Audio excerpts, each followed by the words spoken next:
Então, mais uma vez, né? O, o apóstolo é aquele desbravador, é aquele que tem uma ideia muito mais desbravadora e evangelística do que pensa, né? A princípio a gente pensa, aliás, é falado em apóstolo como o top da igreja por causa da ordem, né? Vem primeiro aí. Então o pessoal fala, é o principal, mas não está em ordem de. Nenhum desses ministérios está em ordem de primeiro, segundo, terceiro, quarto, quinto. Então não se preocupe, se você é o mestre, você não está em quinto lugar na importância de Deus, na conta de Deus. Né? E geralmente o apóstolo tem essa ideia. Eu lembro muito, Léo, quando eu vejo o apóstolo, me lembra muito o sumo sacerdote no Antigo Testamento, sabe? Aquela figura, a maior figura religiosa da época e tudo mais. Então, é o que me lembra muito, é o que é muito falado sobre o apóstolo, né? Essa ideia de maioral e tudo mais, enquanto na verdade ele é um desbravador, aquele que entra abrindo o caminho. Tu já viu esses caras que tem uma vida empreendedora? O argumento do pessoal do fundamento apostólico para ter sido colocado. Como é que é, Léo? E o argumento que o pessoal usa que o fundamento dos apóstolos só pode ter sido colocado uma vez. A gente vai falar sobre isso daí. Essa é a questão, né, para segurar o povo até o final da live. Entendeu, né? Então a gente está segurando aí a responder essa pergunta, Luan. Mas a gente vai responder. Então, se você tem essa veia, cara, empreendedora, acho que essa palavra define bem, né? Porque o apóstolo, ele é esse cara. Esse vai começar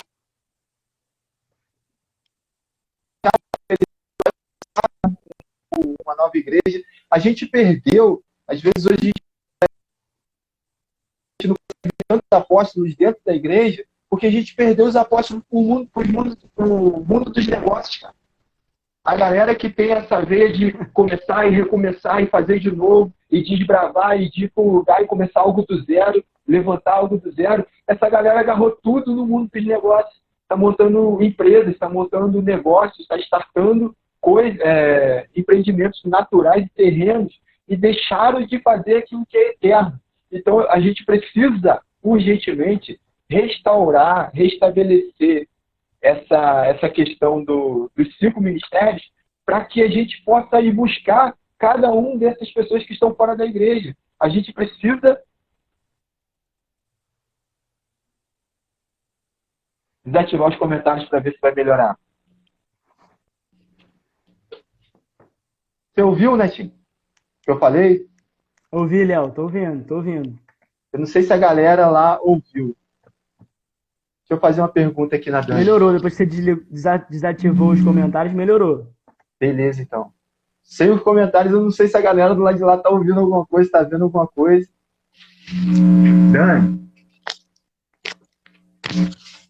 Dani, chega aqui no quarto para me falar se você tá ouvindo ou não tá ouvindo. Ao vivo é assim mesmo, galera. Então vamos lá.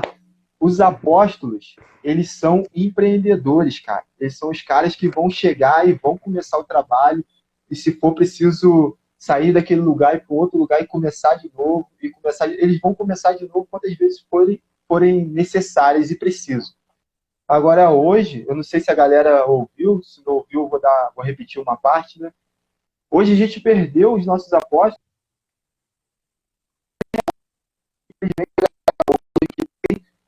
uma veia apostólica, uma veia...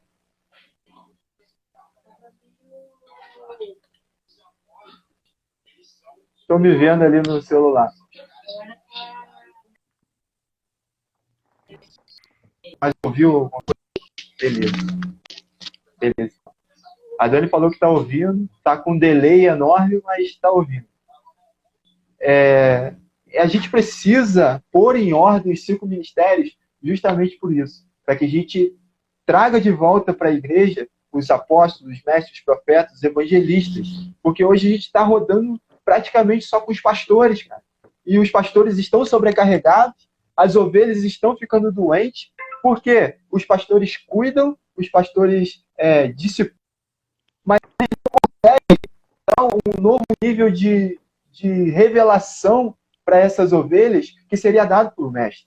Eles não conseguem dar uma direção para essas ovelhas que seria dada pelos profetas.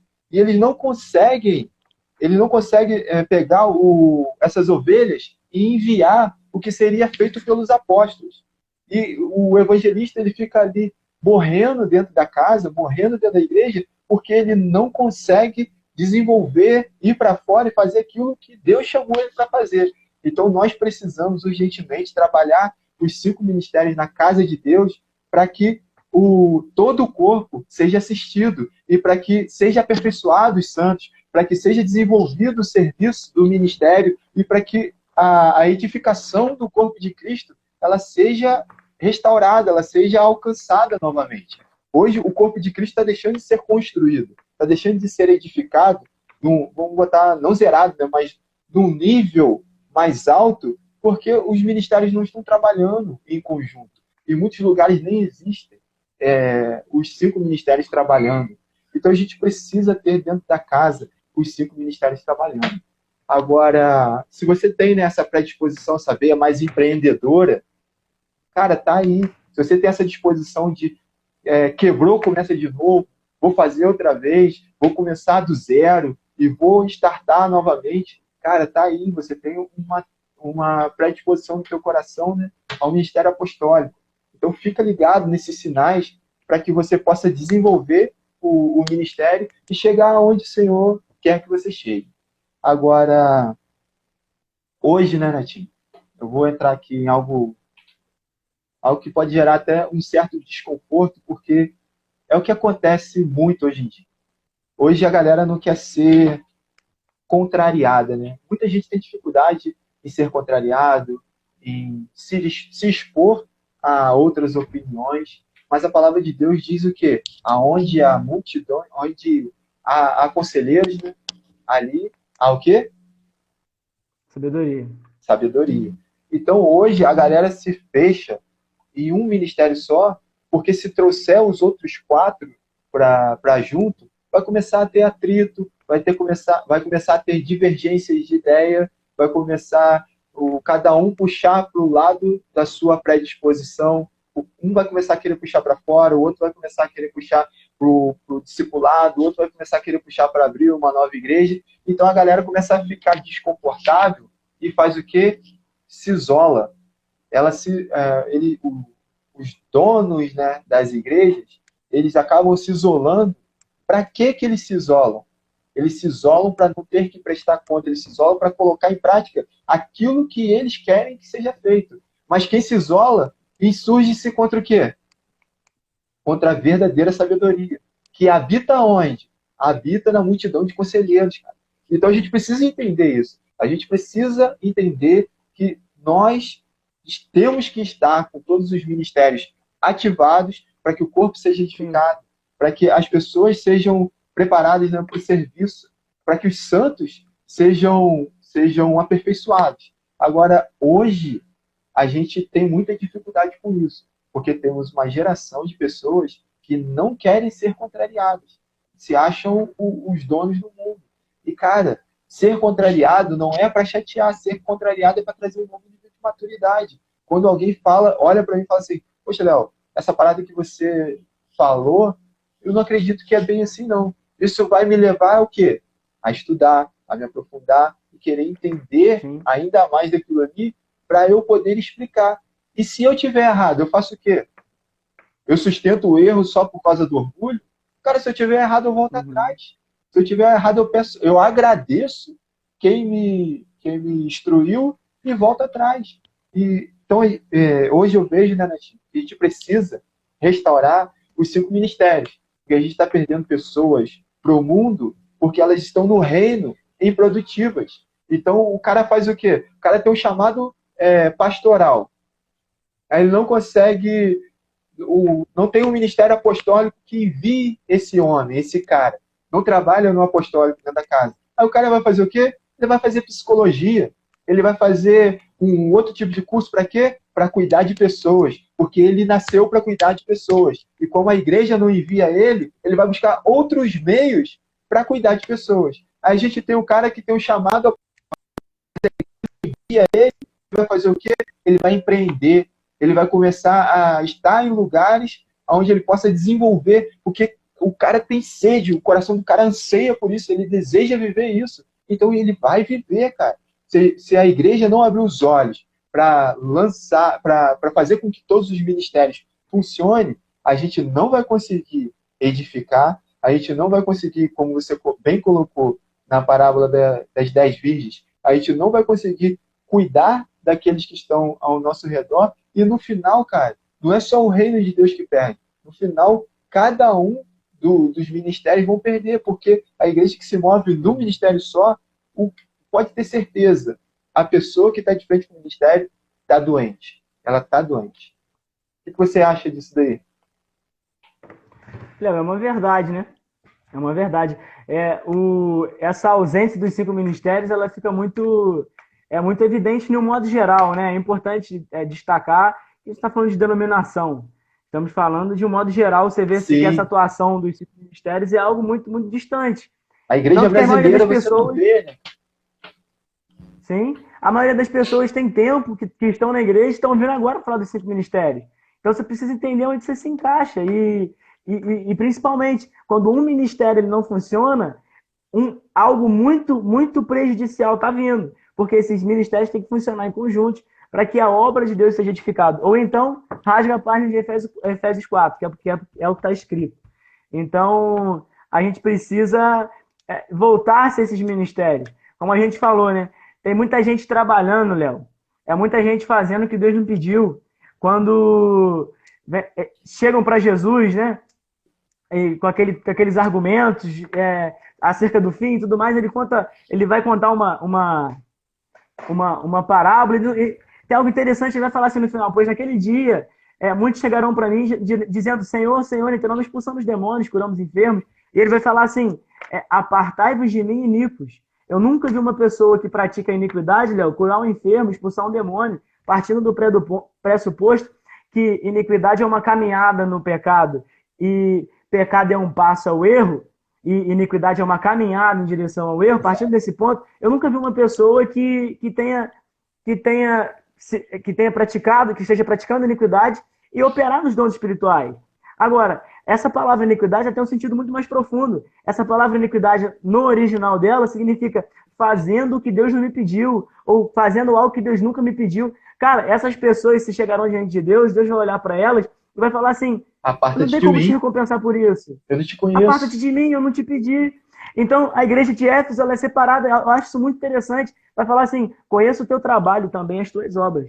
Porque trabalho não é obra. E os discípulos perguntaram: quais são as obras de Deus no plural? Jesus responde no singular: a obra de Deus é essa, revelar o seu Filho. Tudo que você está fazendo que não é revelar Jesus é a tua obra. E se isso envolver só você, essa preeminência, esse trono onde só a pessoa, onde só o líder ele pode sentar, você está excluindo os 4 ministérios. E ao fazer isso, além de estar praticando uma iniquidade, fazendo o que Deus não te pediu, que Ele não te pediu para fazer isso, Ele está mandando você trabalhar em conjunto com os 5, além de estar fazendo isso, está trazendo algo muito prejudicial para o teu ministério, para o teu povo, para a tua igreja. Então, os 5 ministérios eles têm que caminhar em conjunto. E quando eu falo em caminhar em conjunto, eu não digo nem tanto essa consagração, consagrar pastor.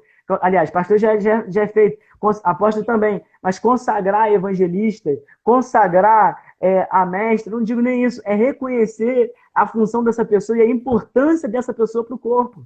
Sim. Porque nós precisamos entender que nós só estamos em funções diferentes, mas lutamos pela mesma causa. É aperfeiçoar a igreja para a vinda do Senhor. É aperfeiçoar os santos para aquele grande dia. Essa é a nossa causa. Por mais que eu não tenha o título, eu tenho a função, eu vou praticar essa função dentro do contexto que eu estou inserido. Eu não preciso de título para fazer isso, mas eu preciso, no mínimo, do reconhecimento de que, não, esse ministério é eficaz, ou, não, o ministério de ensino ele é eficaz por isso, por isso, por isso. E a gente tem que aprender a valorizar o ministério do outro.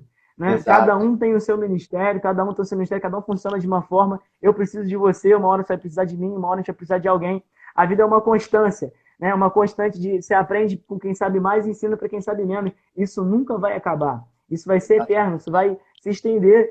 Então a gente precisa entender, na minha opinião, Léo, que esses 5 ministérios eles precisam funcionar de uma maneira conjunta. Por mais que não tenha essa consagração, por mais que não tenha esse título, eu sou o mestre da igreja, mas que não tenha o título, a função e o reconhecimento, eu acredito que seja fundamental para todos os ministérios. Aliás, é o que a Bíblia está falando, né? Então não tem como a gente excluir algumas coisas em prol de outras. O que a Bíblia fala é o que a Bíblia fala, e é isso que ela diz, e essa é a minha opinião. Show de bola, Netinho. Dava agora para puxar até um aplauso aqui, só que não dá para aplaudir, não. Vamos lá. Vamos entrar no que o Luan Treteiro colocou ali, só para a gente já partir para o final. A gente já está finalizando a live, galera. Muito bom estar com vocês aqui. Depois a gente vai deixar essa live salva no canal do YouTube, tá? Lá no canal Manifesto do Céu. Todas as lives que a gente está fazendo aqui, a gente está deixando ela salva no canal Manifesto do Céu. Fala aí, Netinho. Ele falou sobre Efésios 2:20, né? Não, ele falou Juntos somos uma casa. Ele falou sobre o argumento que o pessoal... 2:20, Isso, vai lá. Então, é esse o argumento. Juntos somos sua casa, edificados sobre o fundamento dos apóstolos e dos profetas. É um dos argumentos que eles usam, né? É um dos argumentos que usam para falar que o apóstolo ele é passado, que o apóstolo ele já passou. Cessou, né? Encerrou. Isso. E eles falam que o fundamento é posto uma só vez, e por ser posto uma só vez, então foi posto quando Cristo estava lá, além de muitos outros, né? Tem vários outros argumentos que são usados para isso. E realmente, os apóstolos de Cristo, quer falar sobre isso, Léo? Pode ser. Os apóstolos de Cristo, como o Netinho já começou aí, foram os homens que colocaram o fundamento. E eles fizeram isso de uma só vez. Beleza? Então, apóstolos, galera, apóstolos de Cristo cessou. Não tem mais apóstolos de Cristo. Como o Netinho já colocou antes, apóstolo significa o quê? Enviados. Pessoas que vão, né? Pessoas enviadas. Então, Cristo, ele discipulou 12, cuidou de 12 e enviou esses 12. Agora, Cristo não está cuidando, discipulando e enviando mais ninguém. Agora, Cristo deixou a igreja na terra e o Espírito Santo no crente, para quê? Para que a igreja cuide, para que a igreja discipule e para a igreja enviar. Então, apóstolos de Cristo cessou. Agora, os apóstolos da igreja estão aí. O apóstolo ele fazia o quê? Basicamente, o apóstolo, ele... Eu até tenho uma colinha aqui, ó. Os apóstolos de Jesus eram homens enviados por Cristo a serviço do ministério, para implantar o reino de Deus. Os apóstolos de Jesus eram homens enviados por Cristo para cumprir o ministério, para implantar o reino de Deus. Agora, os apóstolos da igreja são homens enviados a serviço da igreja para implantar novas igrejas e, através dessas igrejas, o reino de Deus ser estabelecido. Então, cessou sim os apóstolos de Cristo, mas apóstolos da igreja, esse ministério dado à igreja, ele não cessou. Por que não cessou? Porque faz parte de um dos 5 pilares para a edificação da igreja, para que o povo possa ser preparado, para que o povo possa ser despertado para o serviço. E aí, Netinho, o que você acrescenta a respeito disso daí? É isso aí, Léo. Perfeito.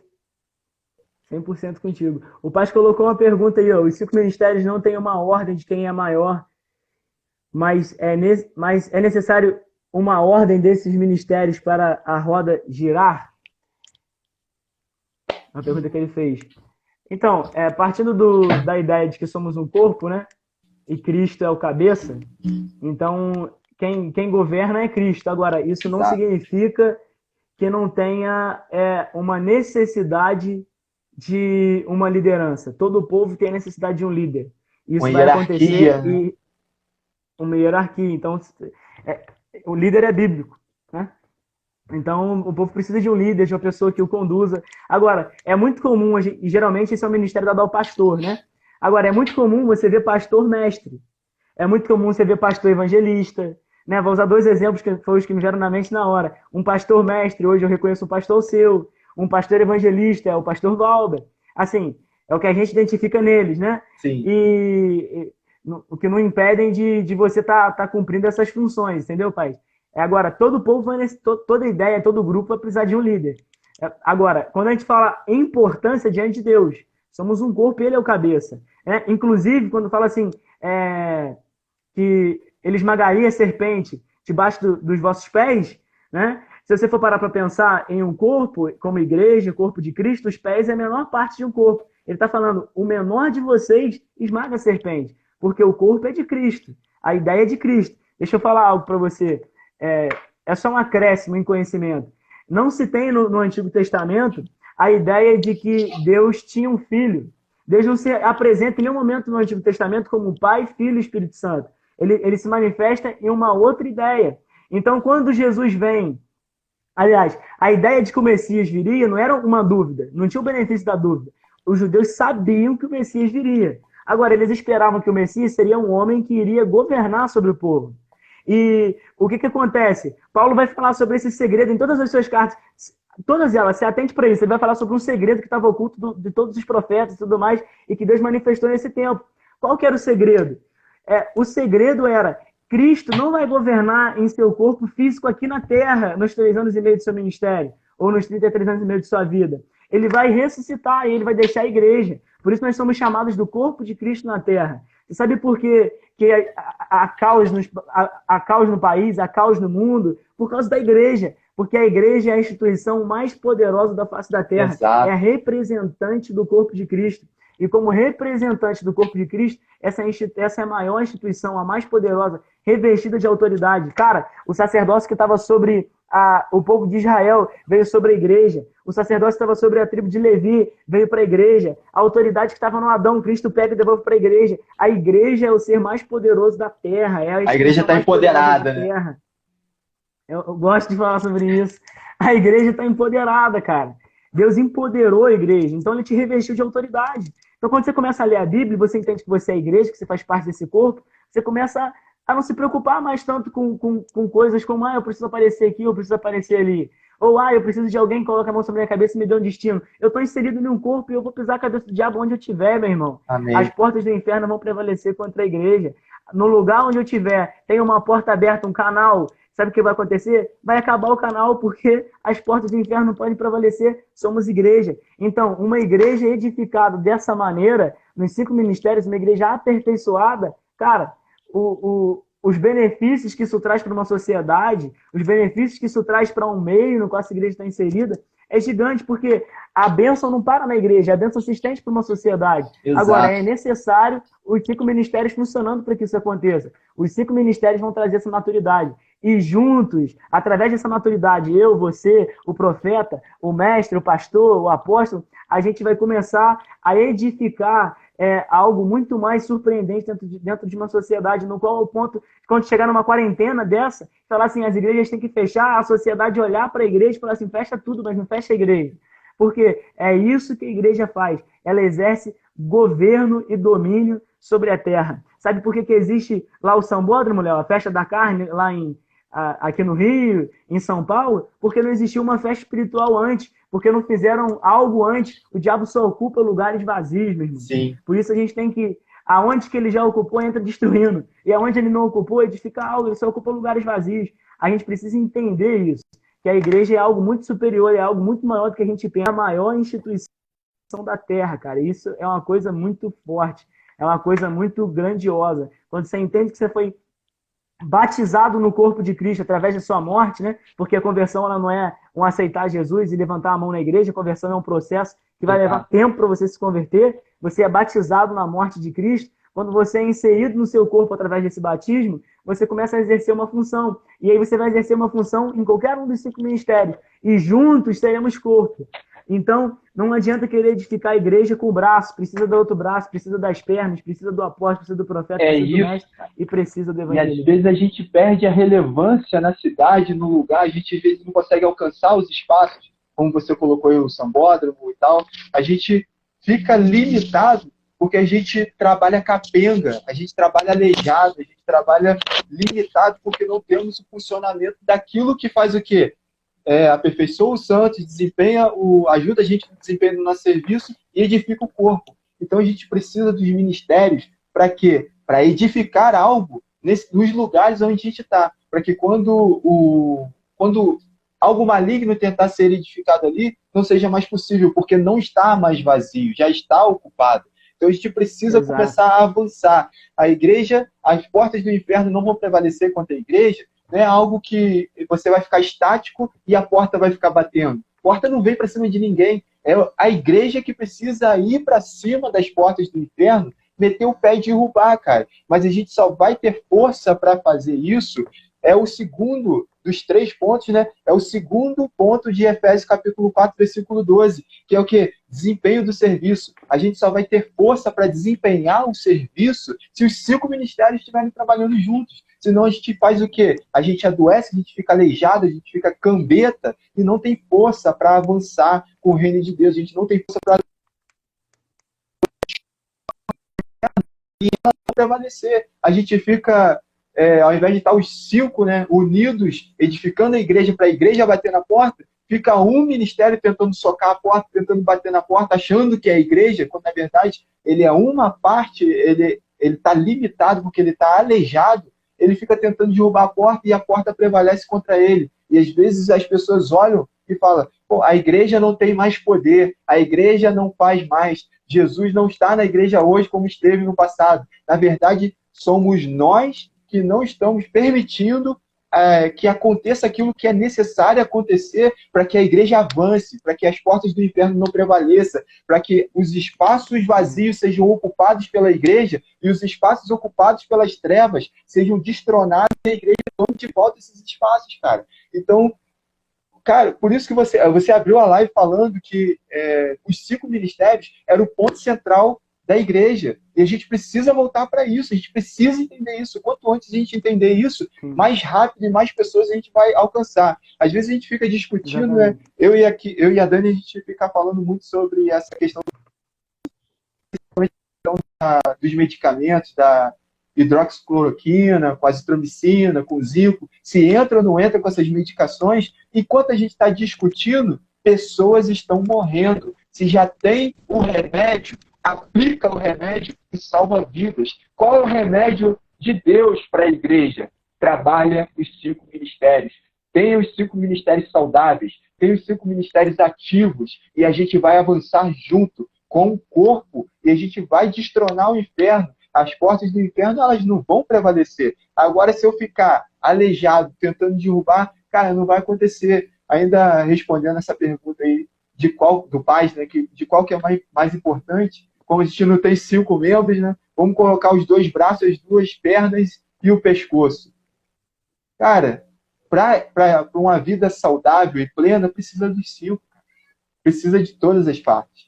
Então não tem esse papo de um é mais importante que o outro, esse daqui a gente consegue viver bem sem, não consegue. A gente vai estar aleijado, a gente vai estar limitado, a gente não vai conseguir ter a relevância e o alcance que poderíamos ter se os 5 ministérios estivessem plenos, funcionando e sendo reconhecidos pela igreja. Cara, a igreja só vai cair na graça do povo, como e não fazer uma apologia de Atos era a igreja correta, porque depois de um tempo a igreja ficou estacionada e precisou vir a perseguição para que eles saíssem dali e ganhassem outras pessoas. Não estou fazendo uma apologia à igreja de Atos, mas a igreja ela só vai cair na graça do povo se ela for relevante no lugar onde ela está sendo plantada, onde ela foi plantada. Né? E ela só vai ser relevante no lugar que ela foi plantada se tiver os 5 ministérios ativos. Caso contrário, é questão de tempo para ela ir minguando e ficar ali algo tradicional, algo religioso, algo que não consegue tocar aí a cidade, né? E muito menos chutar as portas do inferno. Sim. A imagem de Deus, a representatividade da autoridade de Deus sempre teve na coletividade, né? Quando Exato. Deus ele dá a Adão e Eva a autoridade, a criação olhava para Adão e Eva e via a autoridade. Então, quando a criação olhava para Adão, via uma imagem. Pensa você andando com o teu carro, tem um bêbado pedindo para parar o carro. Você não vai parar. Agora, se tem um policial fardado, você vai parar o carro. Por quê? Você olhou para a farda e a imagem, a autoridade que ele tem. Então, Adão e Eva no Éden, eles eram um ser coletivo. Eles tinham autoridade medidos à altura da sua coletividade. O que aconteceu? Adão adormece, né? Na verdade, a palavra adormecer ali só não é morte, porque não havia pecado, e o salário do pecado é a morte. Então, o Adão adormece, e quando Adão adormece, de Adão, o Senhor tira Eva, tira a mulher. Não é isso? Tá ouvindo, Eva? Estou ouvindo, perfeito. Que travou para mim. Então Deus tira a mulher. Agora, como isso funciona nos nossos dias? Se lembra de que quando eles dão aquela lança em Jesus, quando Jesus estava lá no Calvário, quando sai água, sangue e tudo mais, cara, ali nasce a igreja, ali nasce a igreja. Então, no primeiro Adão sai Eva, do último Adão sai Cristo. E continuamos, do mesmo jeito que Adão e Eva tinham a sua autoridade medida à altura da sua coletividade e unidade, igreja só é igreja através de coletividade, só tem autoridade através da unidade. Então, quando funcionamos juntos, a autoridade, somos revestidos de autoridade. E aí sim, Léo, não há porta de inferno que vai prevalecer diante de nós. Como é bom que os irmãos vivam em união. Quando desce a unção, quando desce o óleo, é aí, cara. É na unidade. Não é aonde eu me vejo melhor que você. É onde nós juntos representamos aquele que morreu, nos salvou, e hoje nós somos ele vivendo na Terra. Né? Então a gente já está caminhando aí para o fim. Bater esse papo com vocês. A gente vai entrar aí, né, vamos criar uma programação aí para a gente estar conversando sobre outros temas, né? Sobre o teu xodó aí, que é a escatologia. E a gente vai tretar junto aí nesse tema. Tem muita coisa bacana, até para abrir os nossos olhos para as coisas que estão acontecendo nesse momento. Né? Tem muita coisa que aponta, já são sinais, né, que apontam para o retorno de Cristo. E você falou aí antes, né, de algo muito bacana, falando de Israel, do filho, da questão que os judeus não olhavam para essa questão, né? E é muito bacana que a gente acha que salvação em Jesus é só depois que Jesus veio, né? Salvação em Jesus é só na nova aliança. E é interessante a gente olhar para essa questão que nós, a igreja de Cristo, nós somos salvos por aquele que veio. E Israel, eles não eram salvos por causa de um cabrito, de um cordeiro, de uma pomba, de uma rolinha que era sacrificado. Não era. Eles tinham esperança naquele que viria. E a esperança naquele que viria salvou aquele povo. Né? Deus elegeu aquele povo e através disso eles tinham esperança no Cristo que viria. Nós temos esperança no Cristo que veio. E tanto Israel quanto nós temos esperança naquele que virá. Então, só para já deixar um gancho aí para a próxima live, Netinho travou aqui, e a gente vai terminar, galera. Já estamos perto de terminar. Não queria terminar com o Netinho travado. A galera tá dando dica aqui para a próxima que eu vi efetivamente sobre os 5 ministérios. Netinho saiu. Será que ele já saiu de vez? Será que ele volta em algum momento? Vamos ver se ele volta aqui para a gente despedir, orar. Mal educado, né? Saiu sem dar tchau. Esse aqui já tinha ido embora dormir. Léo, caiu. Esse celular aqui, olha o celular que o irmão me dá. Olha aqui. Sem bateria, cara. Mano, celular com bateria viciada não dá, cara. Tem que ficar ligado na tomada o tempo todo. Pô, tava na tomada e desligou, cara. Beleza, cara. Vamos finalizar aí. Vamos orar pra gente finalizar. Beleza? Amém. Posso orar? Amém. Vai lá. Santo Deus, nós te agradecemos por esse tempo preciosíssimo, onde o Senhor trouxe muitos princípios aos nossos corações. Nós queremos manter a nossa mente, Deus, nosso coração aberto para a revelação do Senhor. Nós cremos, Pai, que muitas coisas que o Senhor tem trazido como revelação nesse tempo para a tua igreja são coisas novas, porque a tua revelação, ela é assim, Deus, ela é progressiva. Não que as pessoas no momento atual têm mais capacidade de entender, não é isso, é o Senhor que decidiu revelar essas coisas agora e não no passado. Então nós te agradecemos, Pai, por viver nessa geração, por estarmos passando por tudo que estamos passando, porque sabemos, Pai, que o Senhor tem propósito para todas as coisas. E se nós de fato te amamos, essas coisas estão cooperando para o nosso bem, estão cooperando para o avanço do teu reino. Então nos dê discernimento, nos dê sabedoria para lidar com cada uma dessas coisas. E dentro desse tema, Deus, que o Senhor colocou em nossos corações, nos ajude, Deus. Não ser só ouvinte de tudo isso que nós falamos aqui, mas ser principalmente praticantes. Quantas coisas preciosas o Senhor colocou em nossos corações, quantas coisas o Senhor startou na nossa mente nessa noite. E nós queremos, Deus, praticar essas coisas. Então é o que te pedimos, te agradecemos. Entra, Senhor Jesus, em cada lar nesse momento. Se existe no lar das pessoas que estão nos ouvindo pela essa live, alguém que não conhece o Senhor, Jesus trabalha os corações. O Senhor disse que nos últimos dias o Senhor transformaria os corações de pedra em corações de carne. Então entra nesse lugar, Deus, fazendo um transplante de coração nos parentes, nas pessoas que estão nesses lares, para que os corações possam estar quebrantados, Deus, e receberem o Senhor. E se existe alguma coisa, Pai, que precisa do toque do céu, alguma doença, algum mal-estar, alguém que precisa ser tocado por Ti, nós cremos, Pai, que não precisamos estar lá, basta uma palavra para o milagre acontecer. Então, em nome de Jesus, Deus, entra por esses lares e faz, Deus, o Teu reino ser estabelecido nessas casas, através dos Teus filhos, através das vidas que estão acompanhando esse tempo aqui nessa live. É o que te pedimos, Santo Deus, e te agradecemos. Amém. Amém. Amém. Amém. Amém? Betinho. Tamo junto. Te amo. Um prazer, Léo. Um abraço. Até a próxima. Muito bom estar com vocês.